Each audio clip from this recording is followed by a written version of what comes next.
लेखिका बता रही थी कि उस दृश्य को देखकर वह प्रभावित हो रही थी कि पहाड़ कभी उसे हरे रंग के दिखाई दे रहे थे, कभी पीले तो कभी प्लस्तर उखड़ी दीवार। इतनी देर में ही सारे पहाड़ छुप गए, मानो एक बादल की एक मोटी सी चादर आई और हर जगह बादल ही बादल नजर आने लगे।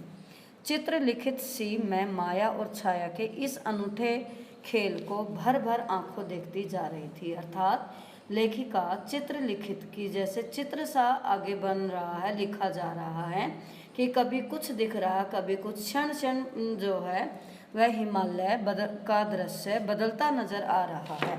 तो इस दृश्य को देखकर लेखिका माया और छाया कि कभी वह जीवन के बारे में विचार करती है, तो माया और छाया कि जो पर्वतों की छाया है या पेड़ों की छाया है या प्राकृतिक सुंदरता है, इसके अनूठे खेल को वह अपनी आंखों से भर भर देखती जा रही थी। अर्थात वह उस सौंदर्य के प्रति आकर्षित थी और वह ध्यान से देखती जा रही थी कि उसे ऐसा लग रहा था कि जैसे प्रकृति उसे बहुत सयानी समझदार बना रही है और जीवन के रहस्य का उद्घाटन कर रही है, जीवन के रहस्य को आगे ला रही है।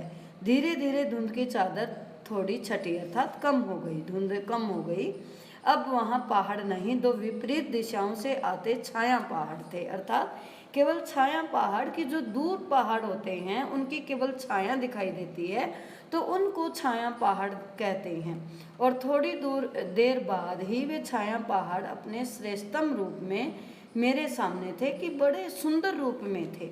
जीप थोड़ी देर के लिए रुकवा दी गई कि इतने सौंदर्य को देखकर सभी यात्रियों ने जीप को रुकवा दिया। मैंने गर्दन घुमाई, अर्थात लेखिका ने गर्दन घुमाई, सब और जैसे जन्नत, जन्नत स्वर्ग, अर्थात स्वर्ग जैसी सुंदरता चारों ओर बिखरी पड़ी थी।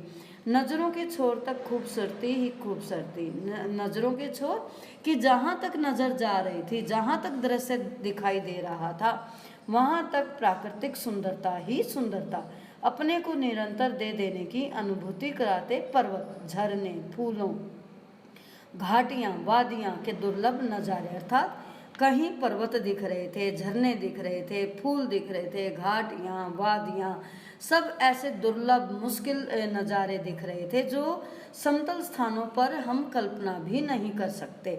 वहीं कहीं लिखा था थिंक ग्रीन, आश्चर्य, पल भर में ब्रह्मांड में कितना कुछ घटित हो रहा था।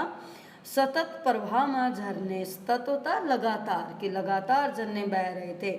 नीचे वेग से बहती तिस्ता नदी, सामने उठती धुंध, ऊपर मंडराते आवारा बादल कि बादल ऐसे मंडरा रहे थे जैसे सिरसे के पास से घूमते हुए नजर आ रहे हैं। अर्थात क्योंकि लेखिका और यात्री बहुत ऊंचाई पर थे तो बादल उड़ते हुए उन्हें नजर आ रहे थे। मध्यम मध्यम धीरे धीरे हवा के हिलोरे लेते प्रियोता और रुंडो ड्रेंडो के फूल, ये नाम है फूलों के कि प्रियोता और रुंडो ड्रेंडो के फूल उस सुंदरता को और भी अधिक बढ़ा रहे थे। सब अपनी अपनी लय, तान और प्रवाह में बहते हुए, अर्थात नदी अपनी लय में बह रही थी, पहाड़ अपने दृश्य दिखा रहे थे, प्रकृति जैसे मानो हर जगह अपना एक नया रूप दिखा रही थी।